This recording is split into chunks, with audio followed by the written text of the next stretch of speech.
En una de las épocas de adversidad espiritual y temporal que se registra en el Libro de Mormón, cuando el pueblo de Dios padecía toda clase de aflicciones, el Señor les mandó que se dieran gracias en todas las cosas. Deseo ahora aplicar esa enseñanza a nuestra época. A los hijos de Dios se les ha mandado siempre dar gracias. De ello hay ejemplos en el Antiguo y el Nuevo Testamento. El apóstol Pablo escribió: Dad gracias en todo, porque esta es la voluntad de Dios para vosotros en Cristo Jesús. El profeta Alma enseñó: Cuando te levantes por la mañana, rebosa tu corazón de gratitud a Dios. Y en la revelación moderna, el Señor declaró que el que recibe todas las cosas con gratitud será glorificado, y le serán añadidas las cosas de esta tierra, hasta 100 tantos. Sí, y más. Hay tanto por lo que hay que agradecer. Lo primero y más importante, estamos agradecidos por nuestro Salvador Jesucristo. Bajo el plan del Padre, Él creó el mundo. Por medio de sus profetas reveló el plan de salvación con sus mandamientos y ordenanzas. Vino como ser mortal para enseñarnos el camino. Sufrió y pagó el precio por nuestros pecados basado en nuestro arrepentimiento. Dio su vida y conquistó la muerte y se levantó de la tumba para que todos vivieran de nuevo. Él es la luz y la vida del mundo. Como el rey Benjamín enseñó, si diéramos todas las gracias y alabanza de nuestra alma entera incapaz de poseer a ese Dios que nos ha creado y nos ha guardado y preservado, y lo sirviéramos con toda nuestra alma, todavía seríamos siervos inútiles. Damos gracias por las verdades reveladas que proporcionan una norma para comparar todas las cosas. Tal como la Biblia enseña, el Señor proporcionó apóstoles y profetas a fin de perfeccionar a los santos. Utilizamos la verdad revelada para que ya no seamos niños fluctuantes, llevados por doquiera de todo viento de doctrina, por estratagema de hombres que para engañar emplean con astucia las artimañas del error. Aquellos que examinan cada desastre y evalúan cada nueva idea o descubrimiento comparándolos con las verdades reveladas, no deberían ser fluctuantes, sino que podrían permanecer firmes y en paz. Dios está en los cielos y sus promesas son seguras. No os turbéis, nos dijo, concerniente a las tribulaciones que precederán al fin del mundo, porque cuando todas estas cosas acontezcan, sabréis que se cumplirán las promesas que os han sido hechas. ¡Qué ancla para el alma en estos tiempos turbulentos! Damos gracias por los mandamientos. Ellos son directivas para librarnos de obstáculos e invitaciones para recibir bendiciones. Los mandamientos nos muestran el camino a la felicidad en esta vida y a la vida eterna en el mundo venidero.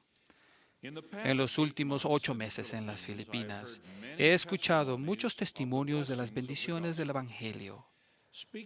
Al hablar en la dedicación de su capilla, un obispo filipino expresó gratitud por el mensaje del Evangelio que llegó a su vida hace 10 años y describió cómo éste lo rescató de una vida de egoísmo y abuso hacia los demás y lo convirtió en un buen esposo y padre. Él testificó de las bendiciones que ha recibido al pagar los diezmos. Al hablar en una reunión, un consejero de la presidencia destaca que es un abogado y líder comunitario. Dijo: declaro a todo el mundo sin ninguna reserva que la bendición más grande que he recibido es ser miembro de la Iglesia de Jesucristo de los Santos de los Últimos Días. Ello fue una gran influencia en mi vida y en la vida de mi familia, aun cuando pienso que hay mucho más que debo aprender y aplicar.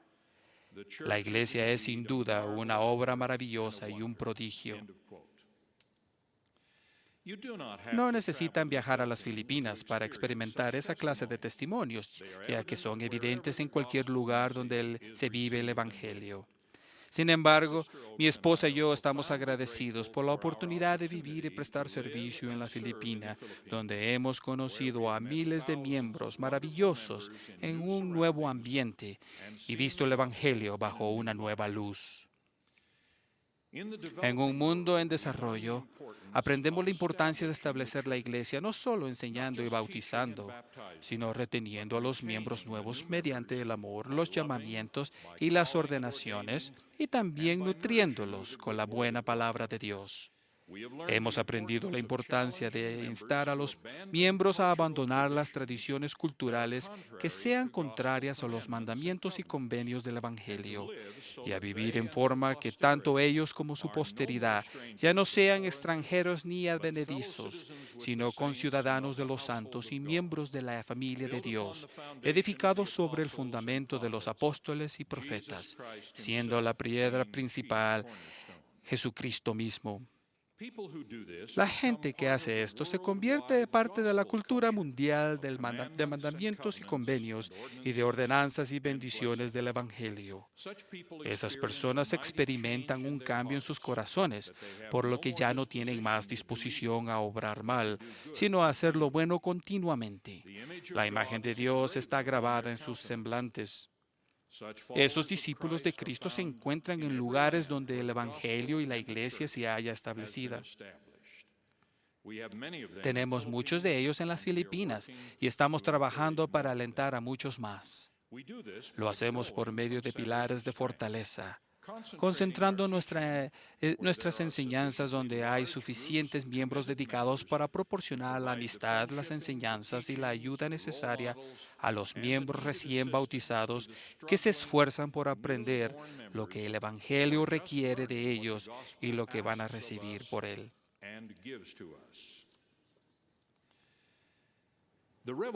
Las revelaciones por las que estamos agradecidos demuestran que debemos dar gracias por nuestras aflicciones, porque éstas hacen que nos volvamos a Dios y nos dan las oportunidades para prepararnos para llegar a ser lo que Dios desea. El Señor enseñó al profeta Moroni: doy a los hombres debilidades para que sean humildes.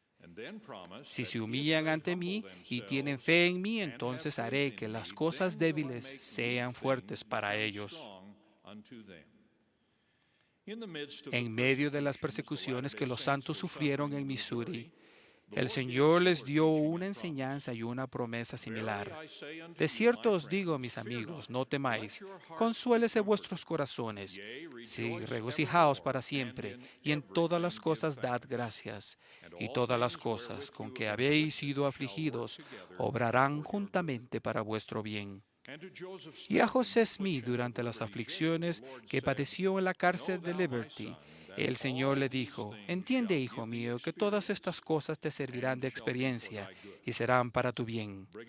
Brigham Young comprendió así: en esta vida no hay ninguna sola condición o experiencia de siquiera una hora que no sea provechosa para aquellos que la estudian y se esfuerzan por mejorar lo que han aprendido.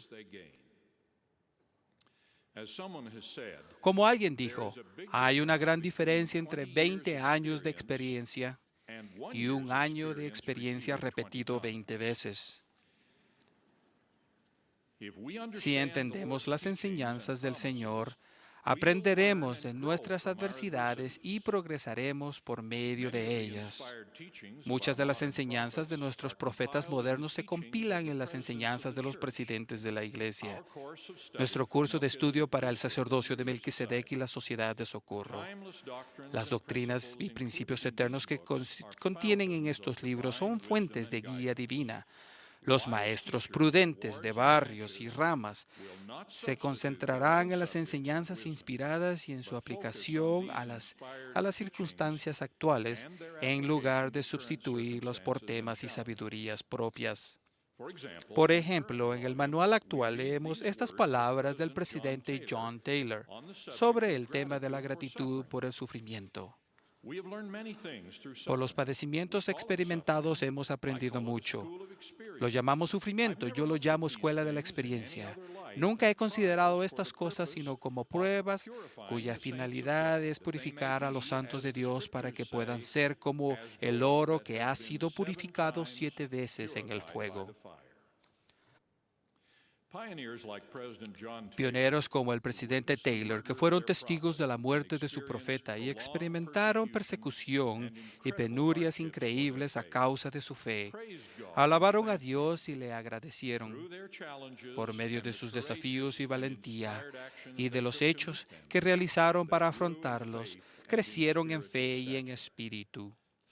Por medio de sus aflicciones se convirtieron en lo que Dios deseaba que ellos y pusieron el cimiento para la obra que bendice nuestra vida en la actualidad. Al igual que los pioneros, debemos agradecer a Dios nuestras adversidades y orar pidiendo guía para afrontarlas. Mediante nuestra actitud y fe, haremos realidad las promesas que Dios nos ha dado. Es todo parte del plan. Me encanta la música de la película El violinista en el tejado.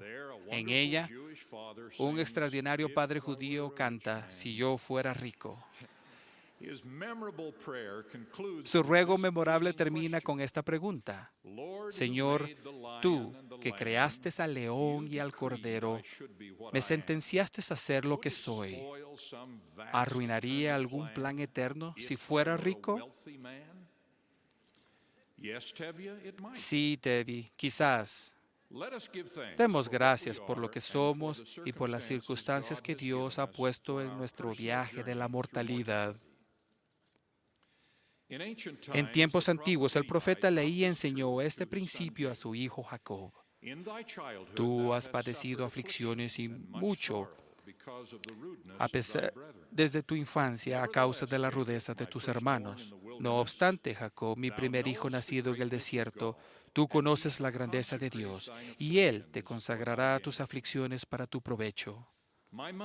A mi madre le encantaba esa escritura y vivía sus principios. La aflicción más grande de su vida fue la muerte de su esposo, nuestro padre, después de solo 11 años de matrimonio. Eso cambió su vida y tuvo que pasar grandes apuros al hacer cargo de ganar el sustento y criar sola a 3 hijos pequeños. No obstante, a menudo la escuché decir que el Señor consagraba su aflicción para su provecho, ya que la muerte de su esposo la había obligado a desarrollar sus talentos y a convertirse en alguien que nunca hubiera llegado a ser si no fuera por esa aparente tragedia. Nuestra madre fue una gigante espiritual, fuerte y digna del tributo amoroso de sus 3 hijos que hicieron al grabar en su lápida: su fe fortaleció a todos. Las bendiciones de la adversidad se extienden a los demás. Sé que fue una bendición que fui criado por una madre viuda cuyos hijos tuvieron que aprender a trabajar a temprana edad. Sé que una pobreza relativa y el trabajo arduo no es una adversidad más grande que el de tener mucho dinero y tiempo libre. También sé que la fortaleza se forja en la adversidad y que la fe se desarrolla en lo que no podemos ver. Cuando damos gracias por todo, vemos las adversidades como el propósito de la vida. Se nos ha enviado aquí para ser probados. Debe existir una oposición en todas las cosas. Debemos aprender y progresar por medio de esa oposición, de afrontar nuestros problemas y enseñar a los demás a hacer lo mismo. Nuestro amado compañero, el Elder Neil Maxwell, nos ha dado un gran ejemplo de esto. Su valentía, su actitud para aceptar su aflicción provocada por el cáncer y su fidelidad y servicio ha brindado consuelo a miles y ha enseñado principios eternos a millones. Su ejemplo demostró que el Señor no solo consagra nuestras aflicciones para nuestro provecho, sino que Él las utilizará para bendecir la vida de miles de personas más. Jesús enseñó esta lección cuando junto a sus discípulos vio a un ciego. ¿Quién pecó, este o sus padres, para que haya nacido ciego?, preguntaron los discípulos. Ninguno, respondió Jesús. Él nació ciego para que las obras de Dios se manifiesten en él. Si vemos la vida a través de los lentes de la espiritualidad, veremos cómo muchos ejemplos de las obras de Dios son sacados adelante por medio de las adversidades de sus hijos. En Manila visito a menudo el monumento de memoria de los soldados americanos caídos durante la Segunda Guerra Mundial. Ahí están enterrados más de 17,000 soldados que perdieron la vida durante la batalla en las zonas del Pacífico. Ese monumento también honra a más de 36,000 otros militares que también perdieron la vida, pero cuyos cuerpos nunca se recuperaron. Mientras camino junto a las murallas donde se encuentran inscritos sus nombres, pienso que es posible que algunos hayan sido fieles santos de los últimos días. Al reflexionar sobre las muertes de tantos miembros dignos ocurridas durante las guerras y el sufrimiento que causaron a sus seres queridos, he pensado en la grandiosa visión del presidente Joseph F. Smith en la sección 138 de la Doctrina y Convenios. Él vio una compañía innumerable de los espíritus de los justos que había sido fieles en el testimonio de Jesús mientras vivieron en la carne. Ellos fueron organizados y nombrados mensajeros, investidos con poder y autoridad y comisionados para que fueran y llevaran la luz del Evangelio a los que se hallaban en las tinieblas. Y así se predicó el Evangelio a los muertos. Al reflexionar sobre esta revelación y recordar a los millones caídos en la guerra, me regocijo en el plan del Señor en que la adversidad de la muerte de tantos justos se convirtió en bendiciones, porque se convirtieron en mensajeros que predican el Evangelio a sus compañeros en armas. Cuando comprendemos ese principio, que Dios nos ofrece oportunidades para bendecirnos por medio de nuestras adversidades y las adversidades de otros, comprendemos por qué nos manda una y otra vez a dar gracias al Señor tu Dios en todas las cosas. Ruego que seamos bendecidos para comprender la veracidad y el propósito de la doctrina y mandamientos que he descrito, y para que seamos lo suficientemente fieles para dar gracias por todas las cosas. Testifico que Jesucristo es nuestro Salvador y Redentor y Creador, por quien damos gracias en el nombre de Jesucristo. Amén.